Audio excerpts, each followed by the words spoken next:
इस वीडियो को शुरू करने से पहले मैं आपसे एक बहुत ही इंपॉर्टेंट सवाल करने वाला हूं जो आपको कमेंट बॉक्स के अंदर जरूर टाइप करना है। ये आपको जरूर बताना है अगर आप एक स्मॉल कैप के इन्वेस्टर हैं। अब देखिए, जो स्मॉल कैप कंपनी जो होती हैं वो 250 होती हैं। सेबी के क्लासिफिकेशन के हिसाब से 250 कंपनी होती है भारत के अंदर में, जिसको हम स्मॉल कैप कंपनी बोलते हैं। उसके बाद माइक्रो कैप होती है। तो जो 250 स्मॉल कैप कंपनी होती है, इनका मार्केट कैप कितना होता है, मतलब पर्टिकुलर कंपनी का कितना मार्केट कैप होता है, कितने अंडर के अंदर में उसका मार्केट कैप आता है, यह आपको कमेंट बॉक्स के अंदर टाइप करना है। और ये हर एक स्मॉल कैप इन्वेस्टर को कमेंट बॉक्स के अंदर टाइप करना है जो भी इस वीडियो को वॉच कर रहा है।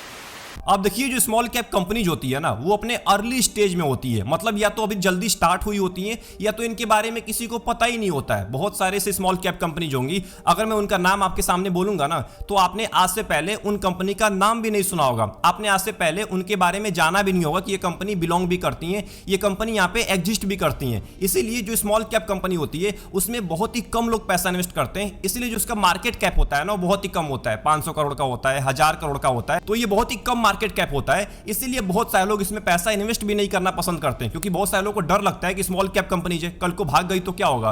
बट एक बात का ध्यान रखिएगा, जो स्मॉल कैप कंपनी जो होती है ना, अभी इनका ग्रोथ पूरा का पूरा बाकी होता है। जो मिड कैप कंपनी होती है वो अपने ग्रोइंग फेज में होती है। जो लार्ज कैप कंपनी होती है वो ऑलरेडी ग्रो कर चुकी होती है। बट स्मॉल कैप कंपनी का पूरा ग्रोथ अभी बाकी होता है। अगले 20 साल 25 साल के अंदर में हो सकता है कि वो स्मॉल कैप कंपनी अपने इंडस्ट्री की लीडर बन जाए। हो सकता है कि पूरे के पूरे मार्केट को डिसरप्ट कर दे। एक बात का ध्यान रखिएगा, आज के टाइम में जो आपको बड़ी कंपनी दिख रही है ना, जैसे एचडीएफसी बैंक हो गया, रिलायंस हो गया, टीसीएस हो गया, ये जो आपको बड़ी बड़ी जाइंट कंपनी आपको दिख रही है, एक ना एक दिन ये भी एक छोटी कंपनी थी, बहुत ही छोटी कंपनी थी। और आज 20 साल के अंदर में, 25 साल के अंदर में ये कंपनी अपने इंडस्ट्री के लीडर बन चुके हैं। तो ध्यान रखना है, जो आज के टाइम में स्मॉल कैप कंपनी है ना, वो आपको दिख रहा होता है कि ये तो कुछ परफॉर्मेंस दे ही नहीं रही है, इसका मार्केट कैप तो बहुत ज्यादा कम है। बट एक बात आपको नहीं भूलना है कि यही कंपनी होती है जो आगे जाके लार्ज कैप कंपनी बनती है। यहीं पे आगे निकल के आता है small cap mutual fund. Small cap mutual fund आपके मैक्सिमम पैसे को स्मॉल कैप कंपनीज के अंदर ही इन्वेस्ट करता है। लगभग 65% पैसे को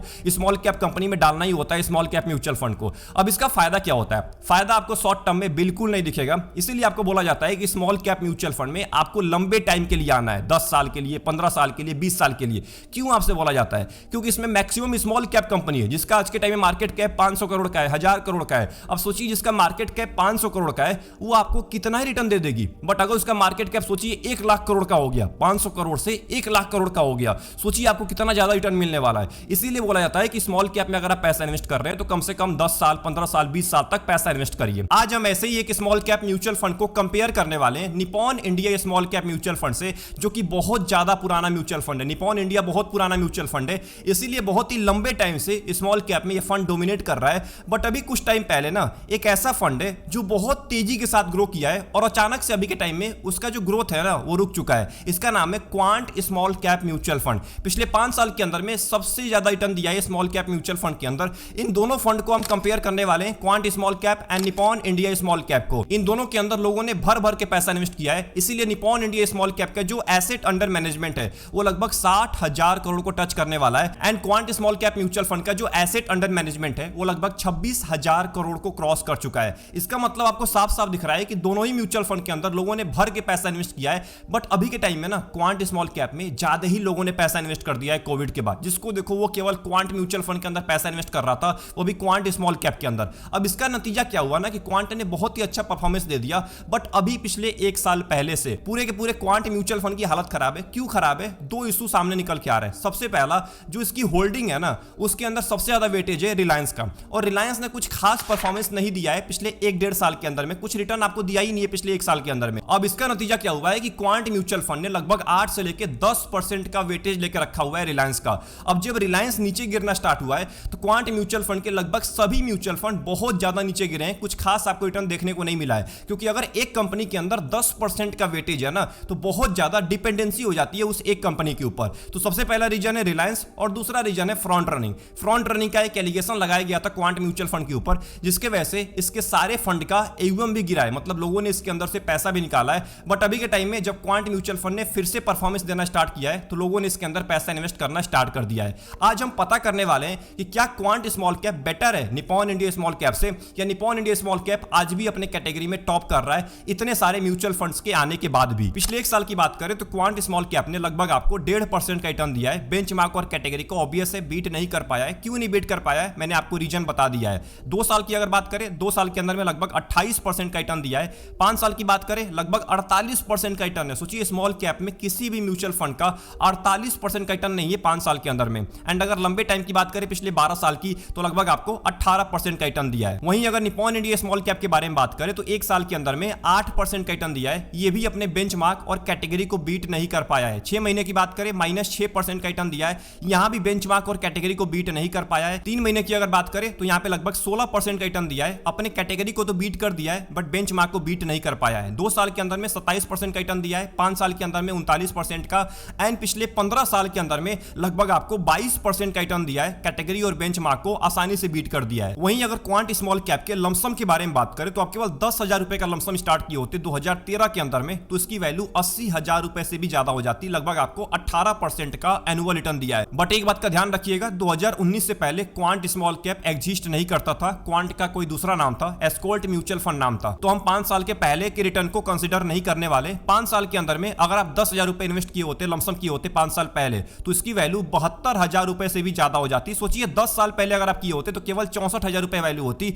बट अगर आप 5 साल पहले किए होते 10,000 रुपए इन्वेस्ट, तो आज उसकी वैल्यू 72,000 रुपए से भी ज्यादा हो जाती। लगभग 48% का रिटर्न दिया है आपको एनुअल रिटर्न लमसम के अंदर में, एंड 1 नंबर पे रैंक कर रहा है अपने पूरे कैटेगरी के अंदर। वहीं अगर इसके एसआईपी रिटर्न के बारे में बात करें तो आप केवल 1,000 रुपए के एसआईपी स्टार्ट किए होते 5 साल पहले, तो इसकी वैल्यू 1,28,000 रुपए से भी ज्यादा हो जाती। लगभग आपको 31% का एनुअल रिटर्न दिया है एसआईपी के अंदर में। 10 साल पहले स्टार्ट किए होते तो लगभग 4,83,000 रुपए से भी ज्यादा हो जाती। लगभग आपको 26% का एनुअल रिटर्न मिला है 10 साल के अंदर में। वहीं अगर बात करें निप्पॉन इंडिया स्मॉल कैप के लमसम के बारे में तो आप केवल 10,000 रुपए का लमसम किए होते 2010 के अंदर में, यानी कि आज से 15 साल पहले, तो इसकी वैल्यू 1,88,000 रुपए से भी ज्यादा हो जाती। केवल 10,000 की वैल्यू, लगभग आपको 22% का एनुअल रिटर्न दिया है। अगर 10 साल की बात करें लगभग 23% का एनुअल रिटर्न दिया है लमसम के अंदर में, और 1 नंबर पे रैंक कर रहा है अपने पूरे कैटेगरी के अंदर। इसका मतलब आपको साफ साफ दिख रहा है कि लंबे टाइम के अंदर में ये म्यूचुअल फंड बहुत ही अच्छा परफॉर्मेंस दिया है। एंड 10 साल में सोचिए 10 साल के अंदर में अभी भी ये अपने पूरे कैटेगरी के अंदर टॉप कर रहा है। 5 साल के अंदर में 2 नंबर पे रैंक कर रहा है अपनी कैटेगरी में। सबसे पहले नंबर पे क्वांट स्मॉल कैप, दूसरे नंबर पे Nippon India small cap. And वहीं अगर निप्पॉन इंडिया स्मॉल कैप के एसआईपी के बारे में बात करें तो आप केवल 1,000 रुपए के एसआईपी स्टार्ट किए होते 2015 के अंदर में,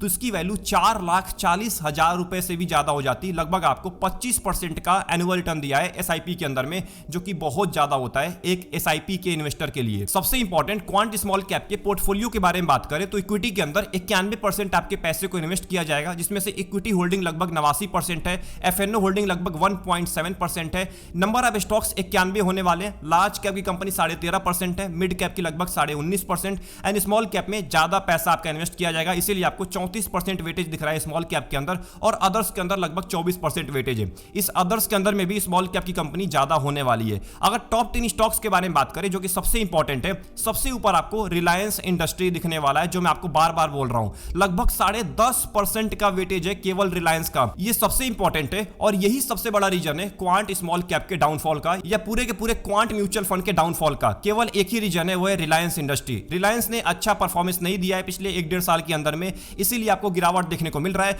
क्योंकि एक ही कंपनी का 10.5% का वेटेज है, जो कि बहुत ज्यादा डिपेंडेंसी होती है एक कंपनी के ऊपर। जियो फाइनेंशियल के अंदर लगभग 5% का वेटेज है। अब देखिए गैप कितना है पहले कंपनी और दूसरे कंपनी में, गैप कितना है। पहले कंपनी का वेटेज 10.5% का है और दूसरे कंपनी का वेटेज केवल 5% का है। आपको गैप से ही साफ साफ दिख रहा है कि कितना ज्यादा डिपेंडेंसी है रिलायंस के ऊपर। और जियो किसी और की कंपनी नहीं है, जियो किसकी कंपनी है, जियो भी रिलायंस की ही कंपनी है। तो ये दोनों कंपनी यहां पे डोमिनेट कर रही हैं, और अगर ये दोनों कंपनी अच्छा परफॉर्मेंस नहीं देती हैं तो याद रखिएगा क्वांट म्यूचुअल फंड भी आपको अच्छा परफॉर्मेंस नहीं देने वाला है। तीसरे नंबर पे एजिस लॉजिस्टिक दिखेगा, जिसका लगभग 4% का वेटेज है। उसके बाद Aditya Birla fashion and retail limited दिखेगा, जिसका लगभग 3% का वेटेज है। तो ऐसे करके आपके स्क्रीन के सामने टॉप 10 कंपनी होने वाली है। बट देखिए आपको टॉप 10 कंपनी में ही कितना डिफरेंस दिख गया है। जो नीचे वाली कंपनी है उनमें केवल 2% का वेटेज है, और जो टॉप की कंपनी है उसमें 10.5% का वेटेज है। यही डिफरेंस आज के टाइम में क्वांट स्मॉल कैप को या तो ऊपर ले जा सकता है या तो बहुत ज्यादा नीचे गिरा सकता है, अगर रिलायंस यहां पे खराब परफॉर्मेंस देती है। वहीं अगर बात करें निपॉन इंडिया स्मॉल कैप के पोर्टफोलियो के बारे में, तो पोर्टफोलियो टर्नओवर रेशियो केवल 16% का है, वहीं कैटेगरी एवरेज का 125% का है।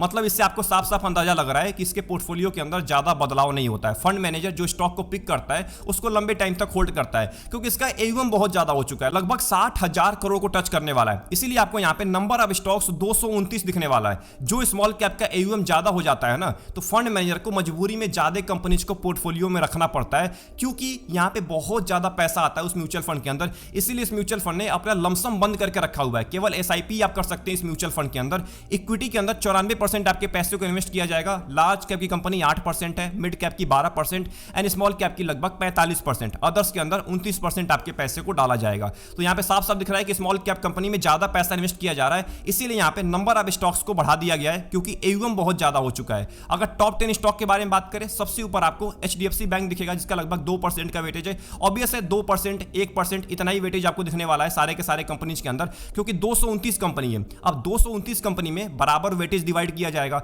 इसीलिए आपको 1-1% का वेटेज दिखेगा। मतलब ज्यादा डिपेंडेंसी नहीं है इस म्यूचुअल फंड के ऊपर। अगर कल को एचडीएफसी बैंक अच्छा परफॉर्मेंस नहीं देती है तो ज्यादा इंपैक्ट नहीं पड़ेगा निपॉन इंडिया स्मॉल कैप पे, बट क्वांट स्मॉल कैप पे ज्यादा इंपैक्ट पड़ेगा अगर रिलायंस कल को अच्छा परफॉर्मेंस नहीं देती है। एंड आखिरी में अगर बात करें क्वांट स्मॉल कैप के रिस्क रेशियो के बारे में, तो स्टैंडर्ड डेविएशन 18 से भी ज्यादा है, जो कि बहुत ज्यादा होता है। इसका मतलब पिछले कुछ साल के अंदर में इसके अंदर बहुत ज्यादा फ्लक्चुएशन देखने को मिला है। मतलब किसी साल ये माइनस में रिटर्न दे रहा है, तो किसी साल आपको बहुत ज्यादा रिटर्न दे रहा है, 20% का, 30% का, 40% का। इसीलिए आपको फ्लक्चुएशन ज्यादा देखने को मिल रहा है। कैटेगरी एवरेज का केवल 15.5 का स्टैंडर्ड डेविएशन है और इसका लगभग 18.5 का है, जो कि आज के टाइम में किसी भी म्यूचुअल फंड का, आप जाकर रिसर्च कर लीजिएगा, किसी भी म्यूचुअल फंड का 18 का स्टैंडर्ड डेविएशन नहीं होगा। बीटा की अगर बात करें 0.93 का बीटा है। इसका मतलब इंडेक्स से तो कम नीचे गिरने वाला है, बट एक बात का ध्यान रखिएगा, कैटेगरी से ये ज्यादा नीचे गिर सकता है। शार्प रेशियो की अगर बात करें तो 1.1 का है। इसका मतलब रिस्क एडजस्टेड रिटर्न आपको बहुत ही बढ़िया मिलने वाला है। एंड अगर निपॉन इंडिया स्मॉल कैप के रिस्क रेशियो के बारे में बात करें तो स्टैंडर्ड डेविएशन लगभग 15.5 का है, वहीं कैटेगरी एवरेज का भी लगभग 15.5 का है। इसका मतलब कैटेगरी एवरेज के बराबर ही आपको फ्लक्चुएशन देखने को मिलेगा।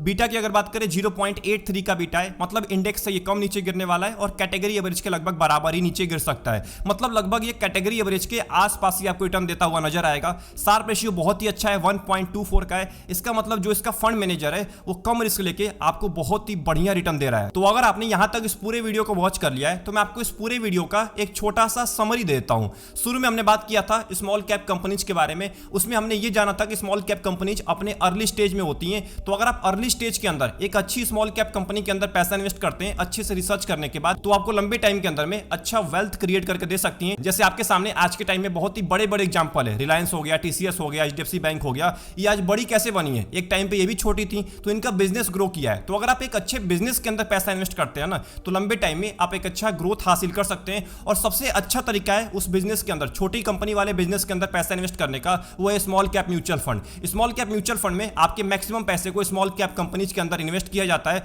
और दो स्मॉल कैप म्यूचुअल फंड को हमने कंपेयर किया है, quant small cap and Nippon India small cap को। इन दोनों को कंपेयर करने के बाद ये पता चला है ना कि निपॉन इंडिया स्मॉल कैप बहुत ही लंबे टाइम का म्यूचुअल फंड है, इसीलिए इसने मार्केट करेक्शन को झेला हुआ है, बहुत सारे मार्केट करेक्शन को झेल चुका है। तो निपॉन इंडिया के अंदर अगर आप पैसा इन्वेस्ट करने के बारे में सोच रहे हैं तो अपना गोल लंबे टाइम का रखिएगा, क्योंकि शॉर्ट टर्म के अंदर में ये फंड आपको उतना अच्छा परफॉर्मेंस नहीं दे पाएगा, क्योंकि इसका एसेट अंडर मैनेजमेंट ज्यादा हो चुका है। अब इसके वजह से जो फंड मैनेजर है ना, वो ज्यादा कंपनीज के अंदर आपके पैसों को इन्वेस्ट कर रहा है, लगभग 229 कंपनी के अंदर आपके पैसे को डाला जा रहा है। अब इसका नतीजा क्या होता है कि आपको ज्यादा रिटर्न नहीं मिल पाता है शॉर्ट टर्म के अंदर में, या लंबे टाइम के अंदर में आप इतना रिटर्न उम्मीद मत करिएगा जितना इसने अभी तक दिया हुआ है। लगभग 22% का रिटर्न दिया है पिछले 15 साल के अंदर में। तो आने वाले 15-20 साल में अगर आपको 18 से लेके 19% का भी रिटर्न मिल जाए ना, तो बहुत ज्यादा है निपॉन इंडिया स्मॉल कैप के अंदर। आप इतना ही उम्मीद करके चलिएगा maximum Nippon India small cap से। वहीं अगर बात करें क्वांट स्मॉल कैप की ना, तो एक बहुत ही बड़ी गड़बड़ी मेरे को दिखती है क्वांट म्यूचुअल फंड के अंदर। वो ये है कि रिलायंस के अंदर ज्यादा डिपेंडेंसी है, रिलायंस के ऊपर बहुत ज्यादा डिपेंडेंसी है।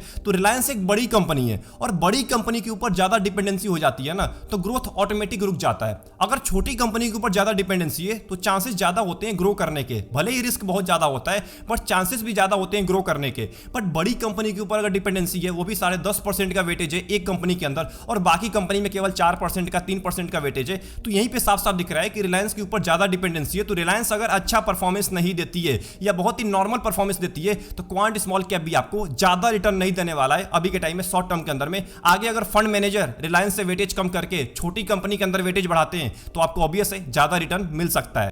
तो आई होप आपको ये पूरी वीडियो पसंद आई होगी। इन दोनों म्यूचुअल फंड का कंपेयर आपको पसंद आया होगा। आप कौन से म्यूचुअल फंड, इन दोनों में से कौन से स्मॉल कैप म्यूचुअल फंड में आप पैसा इन्वेस्ट करते हैं, कमेंट बॉक्स के अंदर टाइप करना मत भूलिएगा। और कौन कौन से स्मॉल कैप के ऊपर आपको कंपैरिजन वीडियो चाहिए ये भी बताना मत भूलिएगा कमेंट बॉक्स के अंदर में। मिलते हैं एक और इंपॉर्टेंट वीडियो में, तब तक के लिए अपना ध्यान रखिए। Best of luck, take care.